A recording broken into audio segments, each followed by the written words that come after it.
Probablemente has oído hablar de muchas historias de la Biblia, quizá te las sabes muchas, pero ¿sabes en qué orden ocurrieron?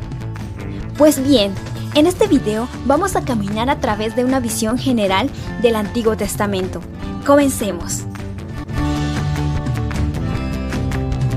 Todo comienza con la creación en el jardín de Edén con Adán. Dios crea a Adán y Eva y los pone en autoridad sobre toda la creación. Engañados por Satanás, Adán y Eva pecan y son expulsados del jardín. Tienen algunos hijos famosos: Caín, Abel y Set, de quien sigue las siguientes generaciones. En las próximas generaciones, una gran corrupción llena toda la tierra. Y nos encontramos con Noé.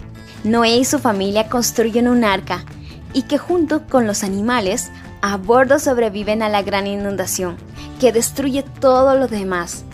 Así que Dios comenzó de nuevo con una sola familia. En algún lugar durante este tiempo es cuando los eruditos creen que la historia de Job tiene lugar. No estamos totalmente seguros acerca de la sincronización, pero sabemos que las lecciones son universales, por lo que el momento no es realmente importante. 10 generaciones después de Noé, Abraham aparece. Dios hizo una promesa a Abraham y su esposa Sara, que sus descendientes serán una gran nación, que recibirán tierra y recibirán la bendición de Dios. Abraham y Sara tienen a Isaac, a pesar de que son de avanzada edad. Isaac se casa con Rebeca y tienen a Jacob y Esaú. Jacob está enamorado de Raquel, pero es engañado para que se case con su hermana Lea. Al final termina casándose con ambas y tiene muchos hijos. En algún lugar en medio de todo esto, Dios cambia su nombre a Israel, y de una manera simplificada, sus hijos se convierten en lo que conocemos como las 12 tribus de Israel. José es el favorito de los hijos. En cambio, los otros hijos no eran tan aficionados a este favoritismo, y vendieron a José a los comerciantes de esclavos en Egipto. Eventualmente, toda la familia migra a Egipto para sobrevivir a una gran hambruna en Palestina. Los israelitas comienzan a crecer en número en Egipto, convirtiéndose en una amenaza para el faraón, que los esclaviza a todos. Moisés aparece, las 10 plagas suceden, y todos los israelitas escapan a través del Mar Rojo. Se dirigen al monte Sinaí, reciben la ley, incluyendo los 10 mandamientos, pero pecan contra Dios y terminan vagando por el desierto durante 40 años. Durante este tiempo vienen los libros de Levítico, Números y Deuteronomio. Moisés muere y Josué toma las riendas y lleva a los israelitas de vuelta a la tierra prometida. La tierra se divide según las 12 tribus de Israel. Luego viene el periodo de los jueces. Dios nombra una serie de líderes para ayudar a guiar a su pueblo y guiarlos contra los enemigos que se oponen a ellos. Los jueces más conocidos son Débora, Gedeón y Sansón, pero en realidad había muchos otros. Ruth también aparece durante este tiempo, aunque ella no era un juez e incluso judía.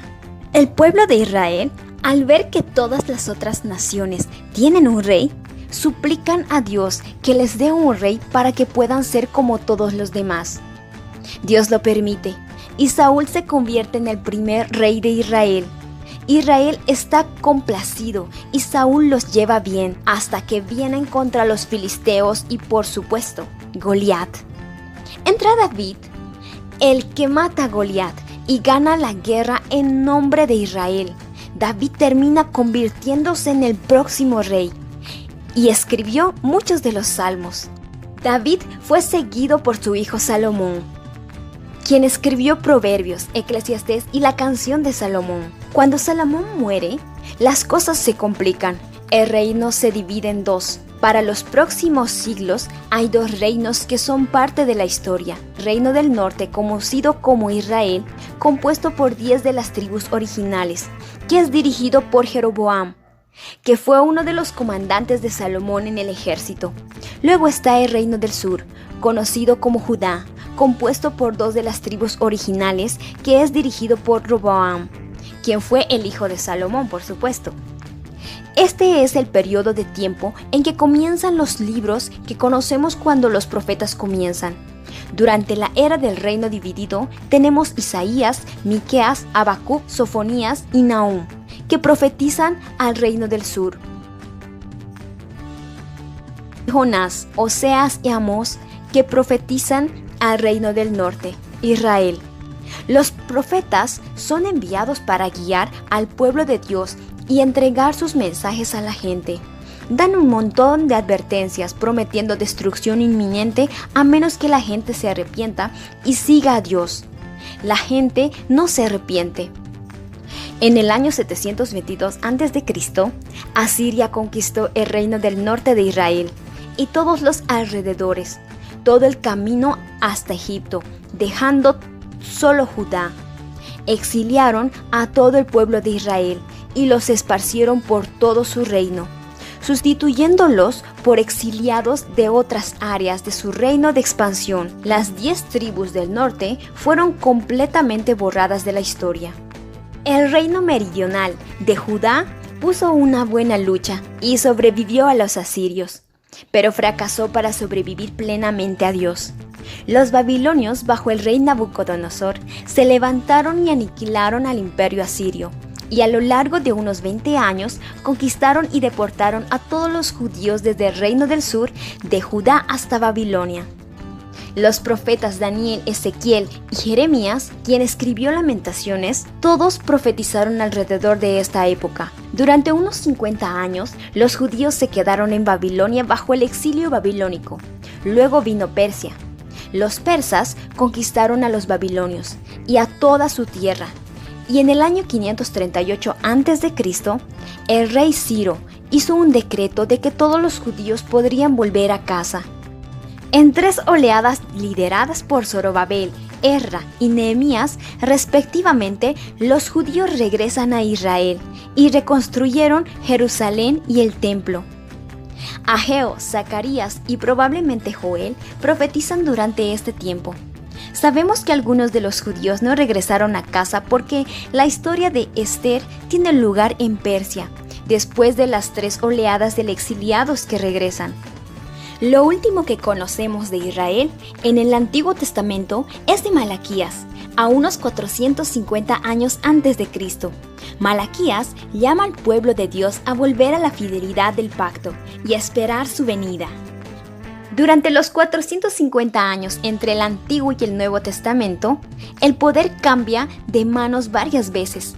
Persia permanece en el poder hasta el año 330 a.C. Cuando Alejandro Magno, también conocido como el Imperio Griego, se hace cargo del mundo conocido en 7 años, él muere joven y el imperio se desmorona en ciertas áreas. Si bien la influencia griega sigue siendo fuerte, el área de Palestina es gobernado interminentemente por Siria y Egipto. Bajo los macabeos, los judíos establecieron una independencia tambaleante en la tierra durante aproximadamente un siglo, y en el 63 a.C., Jerusalén cayó ante el Imperio Romano, que conquistó casi todo. Roma mantuvo el poder en Palestina hasta que Jesús nació, y entra el Nuevo Testamento.